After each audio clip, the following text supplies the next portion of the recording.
올해 경제가 개판으로 가고 있습니다. 우리 경제가 무너지고 있는 상황에 가장 큰 거는 수출 부진입니다. 그 경제 신문들은 거꾸로 기사를 냈습니다. 수출이 이 전년도에 비해서 회복됐다고. 12월 달에 비해서. 근데 빠진 것만큼도 회복이 안 됐어요.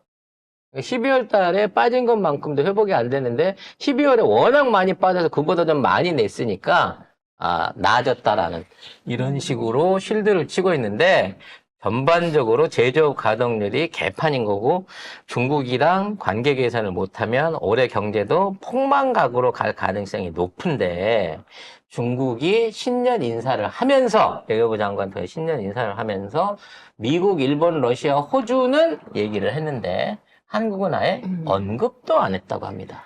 네, 왕이 중국 외교부장이 중국 주재 각국 대사들과 국제기구 대표, 또 중국 측 각 부문 대표 등 400여 명을 초청해 신년 인사회와 함께 음악회를 열었습니다.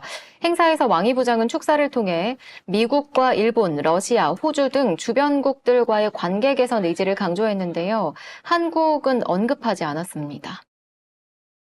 네, 심지어 사우디, 이란, 우크라이나, 팔레스타인, 아프가니스탄, 미얀마 다 언급했는데 한국만 얘기를 안 했어. 그러면서 일본에 대해서는 전략적인 호혜 관계를 추진하겠다라고 얘기를 하고 있어요.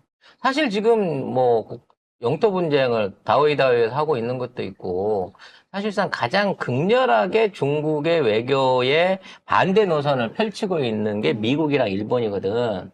근데 일본하고는 호혜 원칙을 지켜가겠다라고 하는, 그러니까 정치는 정치고 경제는 경제다. 교류는 교류대로 하되 외교상으로 부딪히는 거는 대화로 풀어나가겠다. 심지어는 뭐 오염수부터 시작해갖고 가장 격렬하게 부딪히고 있는 두 나라에서도 잘해보자라고 하는 메시지를 냈어요. 이거는 실제 일본이랑 잘해보겠다는 얘기가 아니고 말은 해놓고 최소한의 다리는 끊지 않고 있는 거예요. 네. 근데 우리나라에 대해서는 언급조차 안 했다는 거는 우리나라는 상대할 필요가 없다는 거지. 야, 내가 일본이랑 얘기하면 되는데. 미국이랑 얘기하면 되는데. 한 대 때리고 싶으면 북한 시키면 되는데. 뭐 이런 분위기가 아닌가 싶어요. 이거는 진짜 대한민국의 존재를 부정하고 있는 정말 속국으로 취급하고 있는 짓거리나 똑같아요. 한국을 패싱한 거지. 지금 중국은 자기 교과서에 이 휴전선 있는 데까지, 이게 한반도의 휴전선 라인까지를 자기 영토로 표기해서 내고 있어요. 외놈보다 더한 짓을 하고 있어요.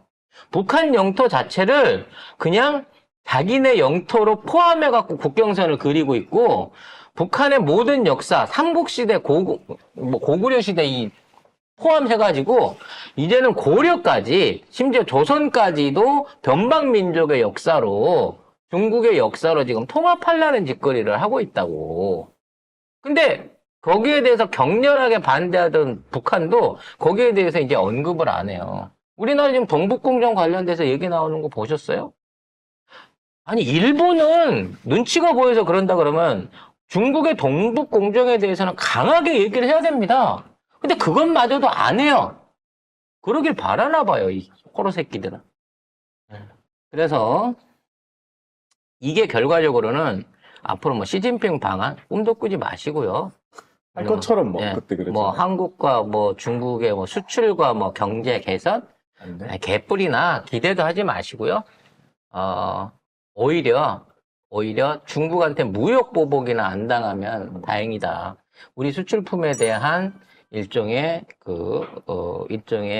보복 관세 또는 그 보복 장벽 그리고 우리나라에 필수적으로 필요한 원자재나 뭐 각종 식료품 원채소 같은 유들의 수출 금지 같은 그런 류의 상황이 일어나고 서민 물가를 완전히 폭망하게 만드는 상황이 일어나지 말아야 된다는 생각이 듭니다. 왜냐하면 우리가 중국에 수출하는 거는 중국이 다른 데서도 구할 수 있어요. 근데 우리가 중국에서 수입해 오는 거는요.